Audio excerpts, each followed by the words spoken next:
Welcome to Father and Son. Morning, Tom. Morning, Dad. Cold still down here in Melbourne. It's freezing.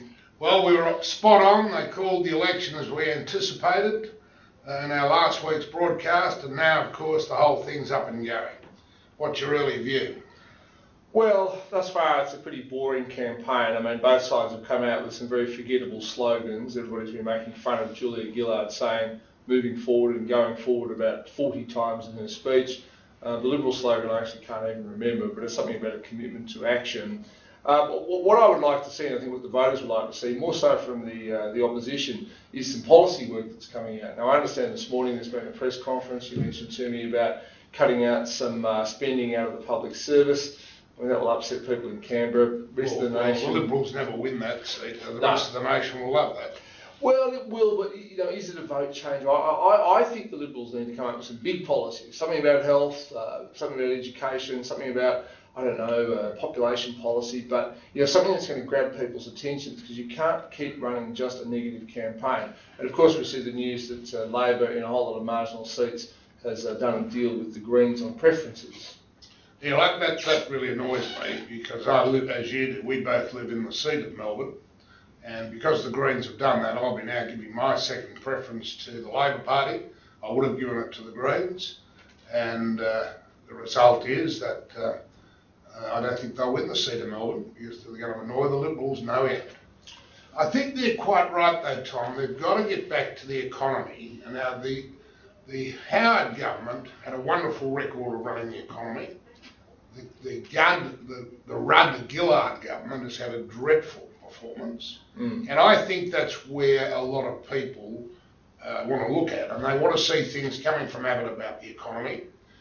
The Labor Party, I think, so far is all full of spin. She said nothing at all. I've been listening and watching all weekend, last weekend, and we haven't got any sense out of her either.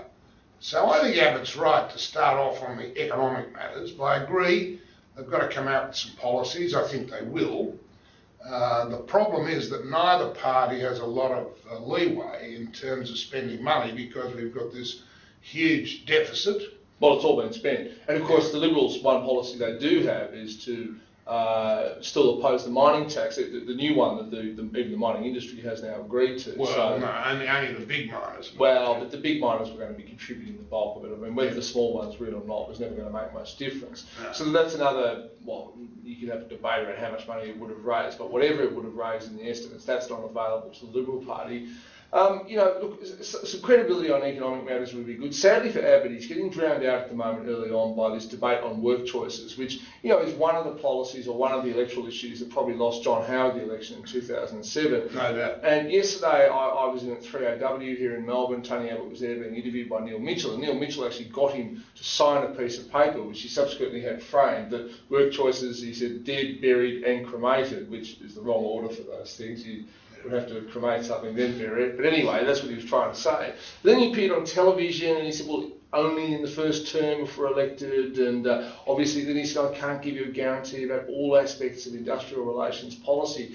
He needs to clear the issue. It was a vote loser. He'll face a massive union scare campaign, and a campaign by the Labor Party, which has already started. They need to put the issue to one side and come up with a different economic policy. He's come out this morning very clearly and said it is dead, buried and cremated. But really, he should have said it's dead, cremated and buried. And I think that they are putting that aside, and that's why they've come out with a press conference this morning on economic matters.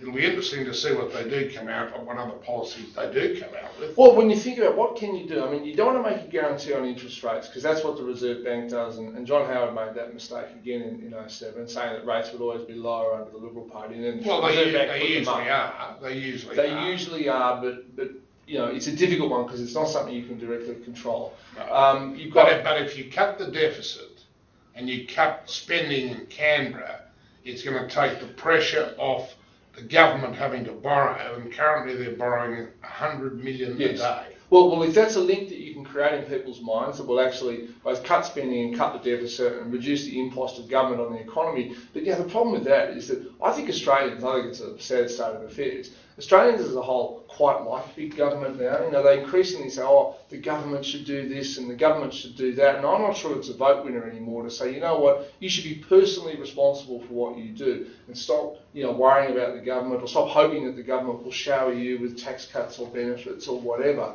But you know what, we've been so educated. That's the reason government spending under either party is now, 43, 44% of the economy. Yeah, but except, Howard left 20 billion there in surplus, and these people dissipated very quickly and did some stupid things like handing out people $900 twice.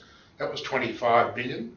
Then their education handout was just atrocious. Yes, and then the insulation scheme. So, look, but there's no doubt from a negative perspective, there's plenty to criticise the Labor Party, but I would like to see the coalition really enliven the contest by coming up with some new positive policies. And they've got, 4 weeks now, elections 21st of August, 4 weeks to release them. If ever is the time to do it, it's now.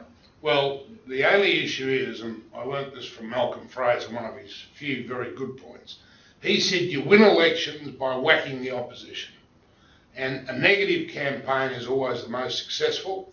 And I think you're going to see both sides whack, whack, whack, whack, whack, because they can't come up with any real policies because there's no leeway to do so. That's going to be big spending subjects. Yeah, that's probably right. When you think about it, the mining tax they've opposed, there's not much you can do about house prices, interest rates are out of your purview, all you can do is control spending. It's probably easy to criticise the other party, so we'll look forward to that for the next 4 weeks. Well, we will, and it's going to be a very interesting campaign. I think the polls are all over the place.